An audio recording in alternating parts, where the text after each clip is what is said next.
दुखियारी बूढ़ी माँ अपनी बहू को साथ ले राजा विक्रमादित्य के महल की तरफ चल पड़ती है। जब वे दोनों राजमहल के द्वार पर पहुंचे तो पहरेदार उन्हें रोक लेते हैं। तब बुढ़िया माई बोली, बेटा हम बहुत दुखियारे हैं और बड़ी आस लगाकर महाराज के पास आए हैं। हमारा उनसे मिलना बहुत जरूरी है। उन्हें कुछ देर वहां रुकने के लिए कहकर उनमें से एक सिपाही राजमहल के अंदर महाराज विक्रमादित्य के पास जाता है और उन्हें बताता है। राजा विक्रमादित्य बोले, उन्हें तुरंत सम्मान सहित यहाँ ले आओ। जब बुढ़िया और उसकी बहू दरबार में आए तो राजा विक्रमादित्य ने पूछा, कहो माई क्या तकलीफ है तुम्हें? तब बुढ़िया आंखों में अश्रु लिए अपने साथ बीती सारी घटना महाराज विक्रमादित्य को कह सुनाती है और कहती है, महाराज अब आप ही हमारी आखिरी उम्मीद हो, हमारी मदद कीजिए राजन। राजा विक्रमादित्य अपने राज्य में घटी इस दुखद घटना से बिल्कुल अनजान थे। बुढ़िया माँ के द्वारा जब उन्हें पता लगता है तो वो थोड़े चिंतित हो जाते हैं और कहते हैं, आप बिल्कुल भी चिंता मत कीजिए माई, आपके बेटे जहाँ कहीं भी होंगे मैं उन्हें खोजकर आप तक सही सलामत लाने की पूरी कोशिश करूंगा।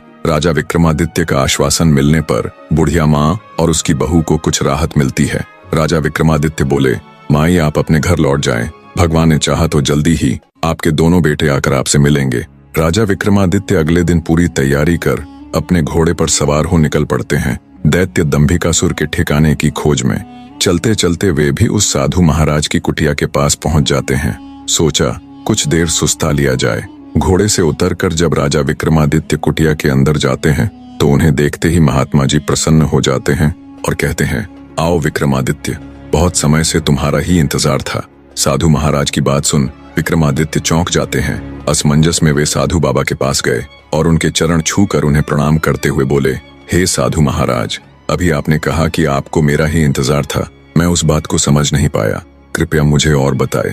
तब महात्मा जी ने राजा विक्रमादित्य को शुरू से लेकर अब तक का सारा वृतांत कह सुनाया और बोले, बेटा विक्रमादित्य, मैं एक लंबे अरसे से तुम्हारी ही प्रतीक्षा कर रहा था, क्योंकि तुम ही हो जो उस दुष्ट के सभी प्रश्नों के उत्तर देने के साथ साथ उसे मल युद्ध में भी हराने की क्षमता रखते हो। बेटा उस दुष्ट दानव के कारण पता नहीं कितने ही घरों को ताला लग गया। हे वीर श्रेष्ठ, तुम्हारी बुद्धि उसके कपटी प्रश्नों का उत्तर देगी और तुम्हारी वीरता उसके अहंकार को चूर चूर करेगी। तुम्हारे ही हाथों से उसका अंत लिखा है। हे वीर सम्राट, अब तुम बिना देरी किए उस दुष्ट के पास जाओ और अंत कर दो उस नीच दानव का। महात्मा जी के वचन सुनकर राजा विक्रमादित्य के नेत्रों में क्रोधाग्नि प्रज्वलित हो उठी। महात्मा जी से आशीर्वाद ले उनके बताए मार्ग से वे उस धूर्त दानव की गुफा की ओर तेजी से चल दिए। हवा से बातें करते हुए अपने घोड़े की बदौलत राजा विक्रमादित्य कुछ ही देर में दैत्य दंभिकासुर की गुफा के सामने जा पहुंचे।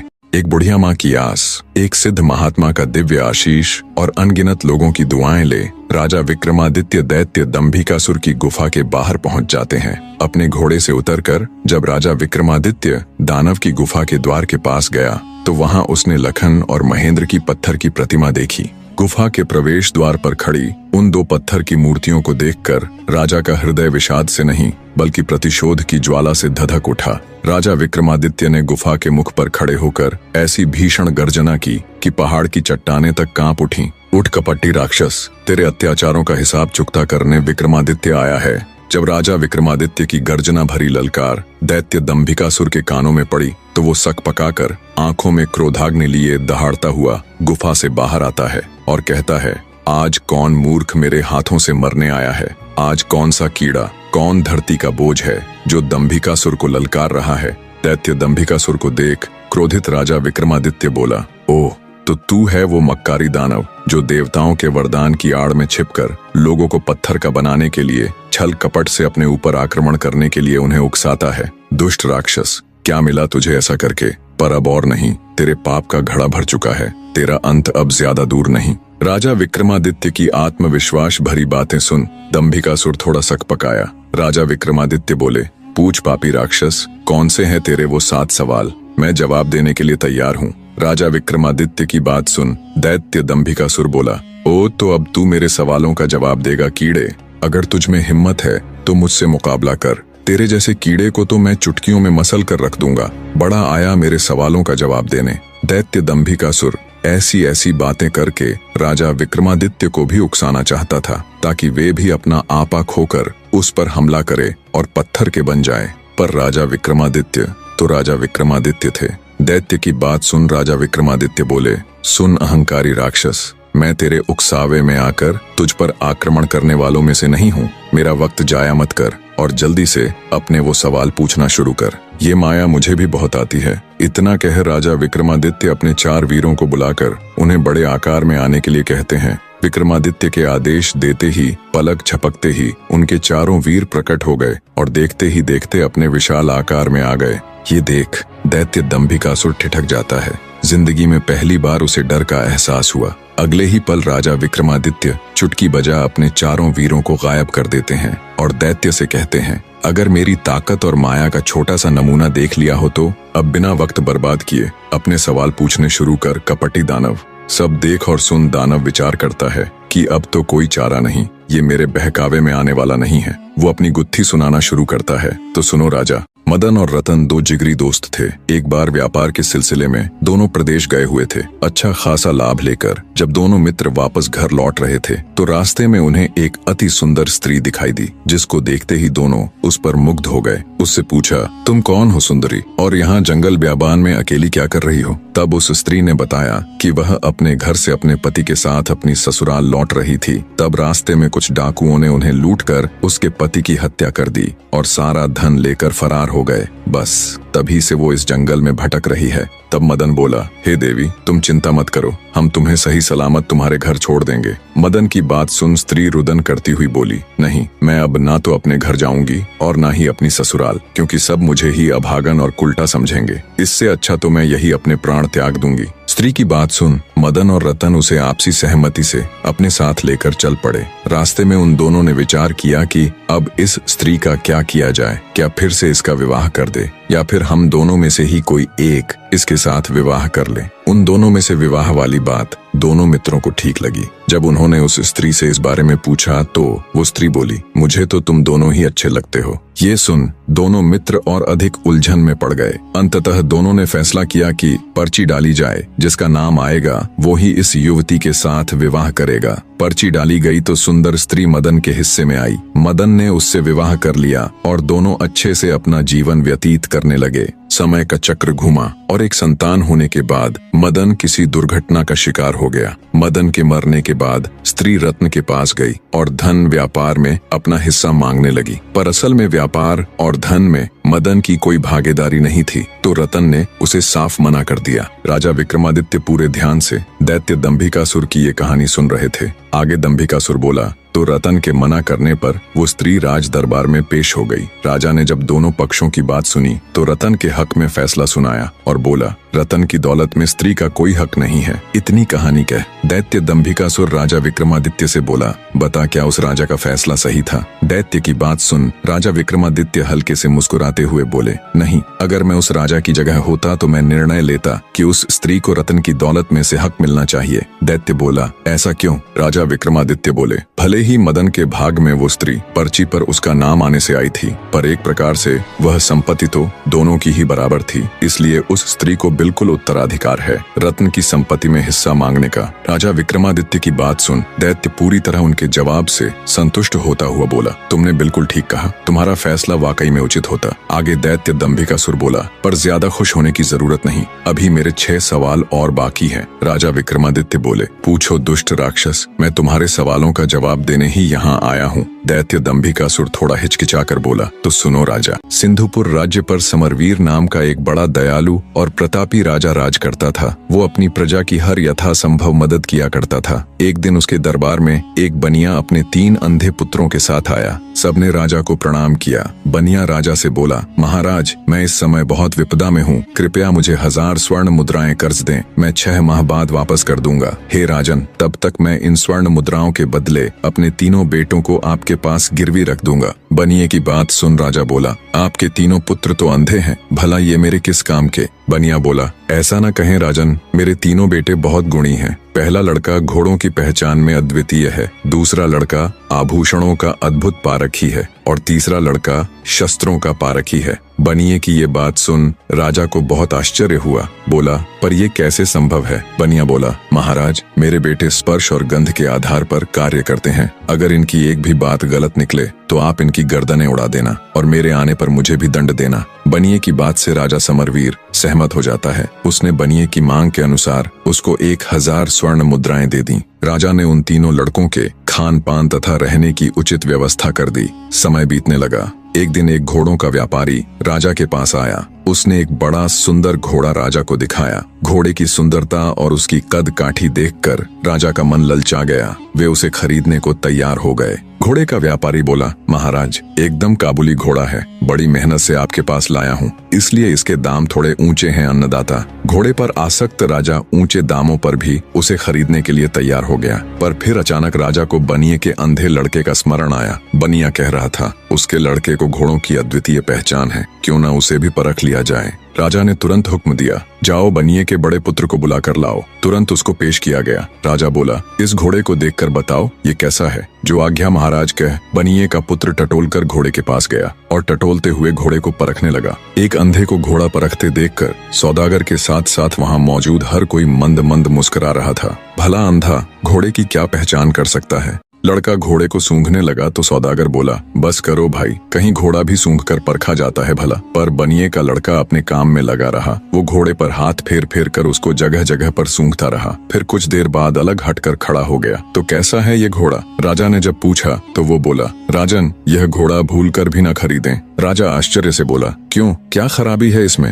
राजा की बात का जवाब देते हुए लड़का बोला, महाराज, हाथ कंगन को आरसी क्या, किसी को भी घोड़े के ऊपर बैठाकर परख लें। राजा ने तुरंत एक सैनिक को आदेश दिया। आदेश पाते ही सैनिक घोड़े पर बैठा और उसे चलाने लगा। कुछ दूर तक तो घोड़ा ठीक से चला, फिर घोड़े ने सैनिक को बुरी तरह पटक दिया और हिनहिनाने लगा। ये देख सौदागर आश्चर्यचकित रह गया और बोला, राजन, ये घोड़ा मेरे साथ ऐसा तो कभी नहीं करता। राजा कुछ कहता उससे पहले ही अंधा बोल उठा, तुम्हारे साथ क्या? हर ग्वाले के साथ ये ऐसा नहीं करेगा। तुम ग्वाले हो, गाय भैंस का रोजगार छोड़कर घोड़ों का व्यापार कर रहे हो। हैरान होता हुआ व्यापारी बोला, मैं ग्वाला हूँ, ये बात तुमको कैसे पता चली? अंधा बोला, यह घोड़ा तुम्हारे ही घर जन्मा है, इसके माँ बाप भी तुम्हारे पास ही थे। तुमने इस घोड़े को भैंस का दूध पिलाया है। इसकी महक लेते ही मैं समझ गया था, इसलिए मैंने महाराज को ये घोड़ा खरीदने से मना किया। सौदागर चकित रह गया। बनिए का अंधा लड़का एकदम सच कह रहा था। सौदागर ने हाथ जोड़कर राजा से क्षमा मांगी और चुपचाप अपने घोड़े को ले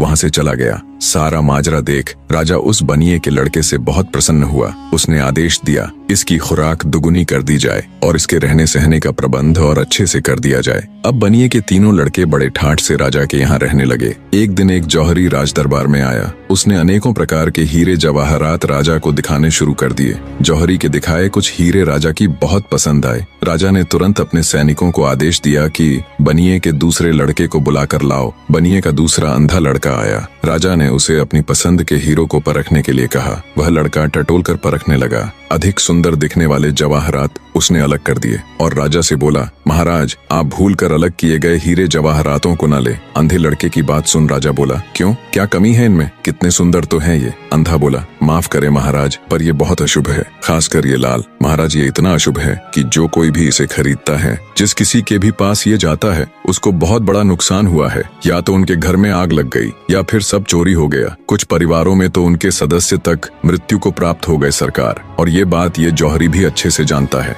इतना सुनते ही जौहरी को काटो तो खून नहीं, वो तुरंत वहाँ से उठकर भागने लगा तो मौजूद राजा के सिपाहियों ने उसे तुरंत पकड़ लिया। जौहरी हाथ जोड़कर बोला, मुझे क्षमा कर दे महाराज, मुझसे बहुत बड़ी गलती हो गई जो मैं आपके पड़ोसी राजा के कहने पर इन अशुभ रत्नों को लेकर आपके पास चला आया। राजा के गुस्से का कोई ठिकाना नहीं था। उसने तुरंत उस जौहरी को कैद खाने में गिरवा दिया और बनिए के मध्यम वाले लड़के से खूब खुश हुआ, उसकी खूब तारीफ की और आदेश दिया कि इसकी भी खुराक दुगनी कर दी जाए। दो अंधे लड़के अपनी अपनी कारीगरी में सफल हो चुके थे। सबसे बड़े वाले ने अंधा होते हुए भी घोड़े को सूंघकर राजा को एक खराब घोड़ा लेने से बचाया, तो मध्यम वाले ने हीरों को टटोलकर उसे शापित हीरे लेने से बचाया। इसी प्रकार एक दिन राज दरबार में शस्त्र विक्रेता आया और बनिए का तीसरा यानी सबसे छोटा लड़का भी परीक्षा में सफल रहा। उसने भी सिर्फ काम आने वाले बेहतरीन हथियारों को ही राजा के लिए चुना। राजा छोटे वाले से भी बहुत खुश हुआ। उसने हमेशा की तरह आदेश दिया कि इसकी खुराक भी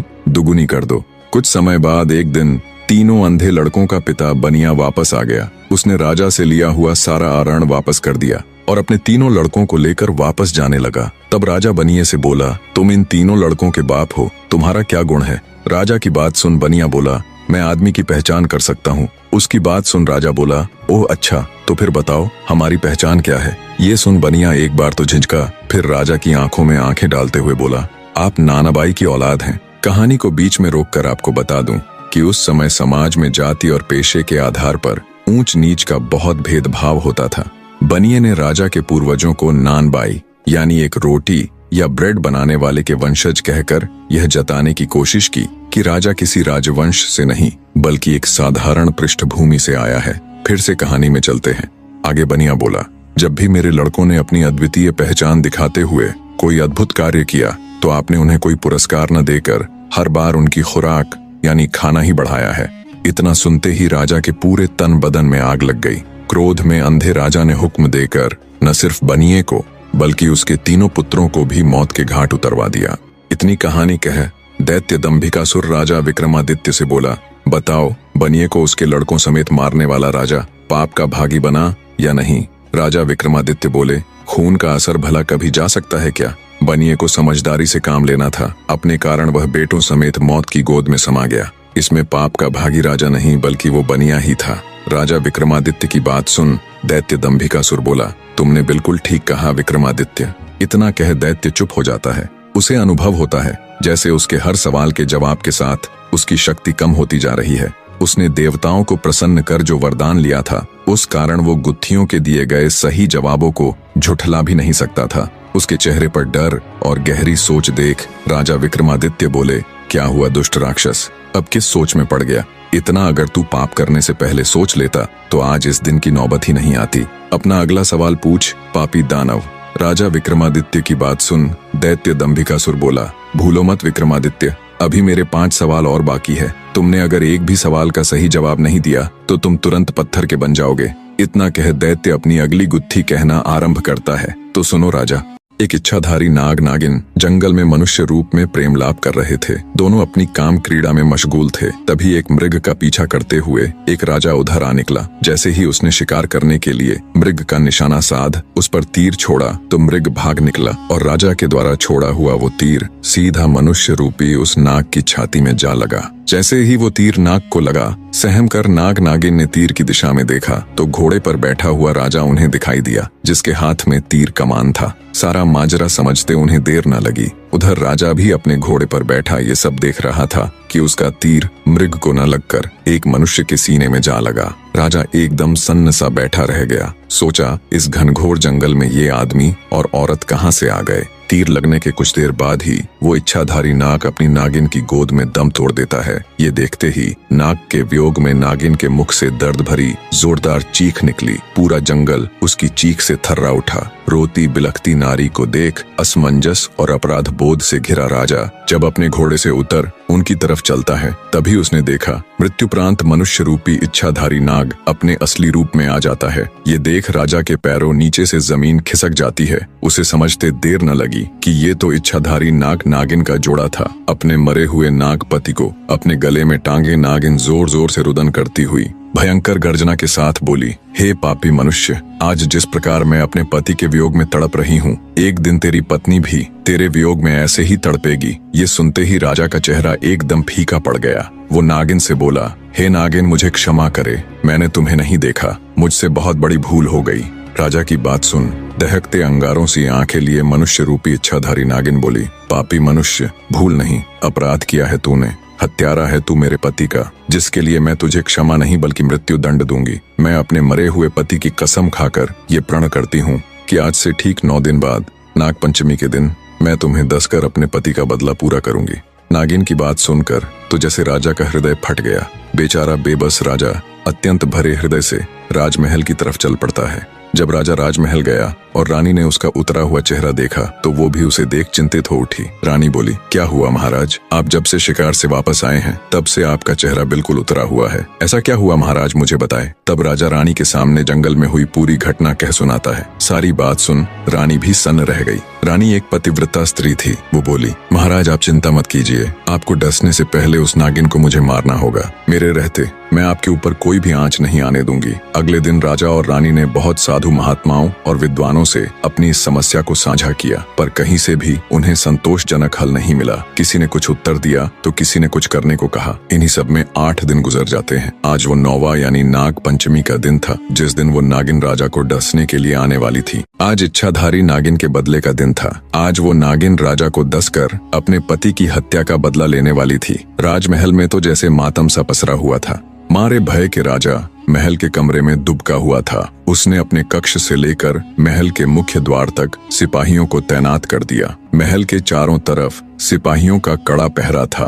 तभी भिक्षा के लिए एक सिद्ध महात्मा जी राजमहल पधारे। महल में पसरा हुआ मातम देख जब महात्मा जी ने द्वारपालों से कारण पूछा तो द्वारपाल ने सारा किस्सा महात्मा जी को कह सुनाया। द्वारपाल की बात सुन महात्मा जी बोले, तुम मुझे फौरन अपनी रानी के पास ले चलो। तब एक द्वारपाल अंदर गया और उसने महारानी को बाहर उस महात्मा के आने का किस्सा बताया। द्वारपाल की बात सुन महारानी खुद ही राजमहल के द्वार पर गई और सम्मान पूर्वक महात्मा जी को राजमहल के अंदर ले आई। उन्हें अच्छे से जलपान कराया और हाथ जोड़कर बोली, हे साधु बाबा, आप हमारी विपत्ति से भली भांति परिचित हो चुके हैं, अब आप ही कोई युक्ति बताएं महाराज। महारानी की बात सुन साधु जी बोले, सुनो बेटी, इसका एक उपाय तो है पर पक्का नहीं है कि वो इच्छाधारी नागिन तुम्हारे पति को छोड़ ही देगी। साधु की बात सुन महारानी बोली, कृपया हमें बताए साधु महाराज, वो क्या उपाय है। तब साधु बाबा ने बताना आरंभ किया, सुनो बेटी, सबसे पहले तो ये महल के चारों ओर जो इतना सख्त पहरा है इसे हटवा दो। जितने भी सिपाही राजा की सुरक्षा में तैनात है उन्हें भी वहां से हटा दो। साधु जी की ये बात सुन महारानी के मन में सवाल तो पैदा हुआ, पर उसने महात्मा जी को उनकी बात के मध्य टोकना उचित नहीं समझा। आगे साधु बाबा बोले, बेटी वो कोई साधारण नागिन नहीं है, बल्कि एक इच्छाधारी नागिन है जो किसी का भी रूप ले सकती है, किसी भी द्वारपाल या सिपाही का। जब वो महल के बाहर इतना कड़ा पहरा देखेगी तो अवश्य ही राजा महाराज को क्षति पहुंचाने की कोशिश करेगी। आगे साधु महाराज बोले, बेटी आज नाग पंचमी का दिन है, तुम सूर्यास्त से लेकर मध्य रात्रि तक बिल्कुल अपने पति के कक्ष के सामने बैठकर नाग देवता की पूजा करना। अब जल्दी से सिपाहियों को जंगल भेज, वहां से सांप के छोटे छोटे बच्चों को मंगवा लो और राजा के कक्ष से लेकर महल के मुख्य द्वार तक थोड़ी थोड़ी दूरी पर छोटे बच्चों को बैठा देना, जो जंगल से लाए गए सांप के छोटे बच्चों को दूध पिलाएंगे। और अंतिम और सबसे जरूरी कार्य, महल के मुख्य द्वार से राजा के कक्ष तक सुगंधित फूल बिछवा दो। इतनी युक्ति बता। साधु बाबा बोले, बेटी बस एक यही रास्ता है जिससे उस इच्छाधारी नागिन का हृदय पिघल सकता है।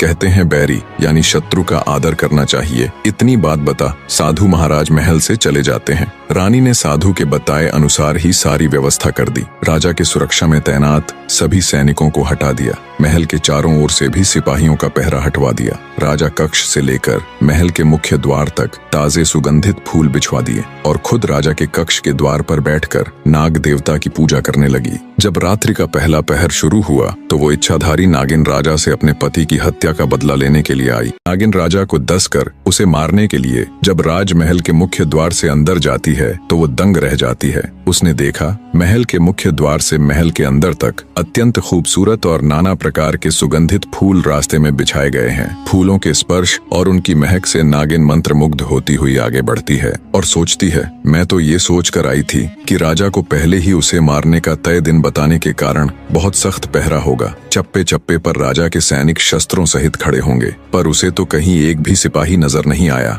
हैरानी के साथ इसी उधेड़बुन में नागिन जब थोड़ी आगे बढ़ी तो उसने देखा छोटे छोटे मासूम बच्चे अंदर जाने वाले रास्ते के दोनों तरफ बैठे हुए सांप के बच्चों को दूध पिला रहे हैं और उनके साथ खेल रहे हैं। इतना सब देख नागिन का हृदय द्रवित होने लगा। उसकी क्रूरता क्षण भर के लिए ममता में बदल गई, पर तभी उसे अपनी प्रतिज्ञा याद आती है। अपने पति की मृत्यु का दृश्य याद कर नागिन गुस्से में फुफकारती हुई आगे बढ़ी। जब वो महल के बिल्कुल अंदर राजा के कक्ष के सामने पहुंची तो देखा महारानी हाथ जोड़कर नाग देवता की पूजा में तल्लीन है। महारानी को जब नागिन के आने का एहसास हुआ तो वो हाथ जोड़कर नागिन के सामने खड़ी हो जाती है और आंखों में अश्रु लिए नागिन से कहती है, आओ नागिन देवी, आपका स्वागत है। उम्मीद है आपको यहाँ तक आने में किसी प्रकार की तकलीफ नहीं हुई होगी। हे नागिन देवी, मैं भली भांति परिचित हूँ कि आप यहाँ किस उद्देश्य से आई हैं। मेरे पति से अनजाने में ही सही, पर हुआ तो बहुत बड़ा अपराध है, इसलिए मैं आपको उन्हें डसने से बिल्कुल भी नहीं रोकूंगी। पर मेरी आपसे एक गुजारिश है, आप मेरे पति को डस कर उनके प्राण हरे, उससे पहले आप मुझे भी डस ले। मैं एक पतिव्रता स्त्री हूँ, मैं ये कदापि नहीं देख सकती कि मेरे जीते जी मेरे पति को कुछ भी हो जाए। इतनी कहानी कह दैत्य दंभिकासुर राजा विक्रमादित्य से पूछते हैं, बताओ विक्रमादित्य, क्या वो नागिन राजा को डसकर अपने मरे हुए पति की खाई हुई कसम पूरी कर अपनी प्रतिज्ञा निभाएगी या नहीं? दोस्तों, कहानी में आगे बढ़ने से पहले और राजा विक्रमादित्य का जवाब सुनने से पहले ये सवाल आप सबके लिए भी है। दैत्य दंभिकासुर के प्रश्न का जवाब देते हुए राजा विक्रमादित्य बोले, नहीं दुष्ट राक्षस, वो नागिन राजा को नहीं डसेगी, क्योंकि जब उसने महल में प्रवेश करते समय अपना सत्कार देखा और नन्हे बच्चों को छोटे सांपों को दूध पिलाते देखा तो उसका हृदय तो पहले ही पिघल चुका था। बाकी बचा खुचा गुस्सा भी रानी की पतिव्रता देखकर पिघल गया। आखिर थी तो वो भी एक औरत ही। बदले की सीमा से पतिव्रत बहुत आगे निकल गया। और रही बात मरे हुए पति की कसम खाकर बदले की प्रतिज्ञा की, तो नागिन ने पास ही जल रहे पूजा के हवन कुंड में खुद को झोंक कर अपने प्राण त्याग दिए। अब ना वो जिंदा रहेगी और ना उसे अपनी प्रतिज्ञा पूरी करनी पड़ेगी। विक्रमादित्य का जवाब सुन दैत्य दंभिकासुर निराश होते हुए बोला, तुमने ठीक कहा, तुम वाकई में बहुत बुद्धिमान हो राजा विक्रमादित्य, पर अभी भी मेरे 4 सवाल बाकी हैं। कहानी का तीसरा यानी अंतिम अध्याय भी बहुत जल्दी लेकर आएंगे। बने रहे मेरे लाडले दर्शकों।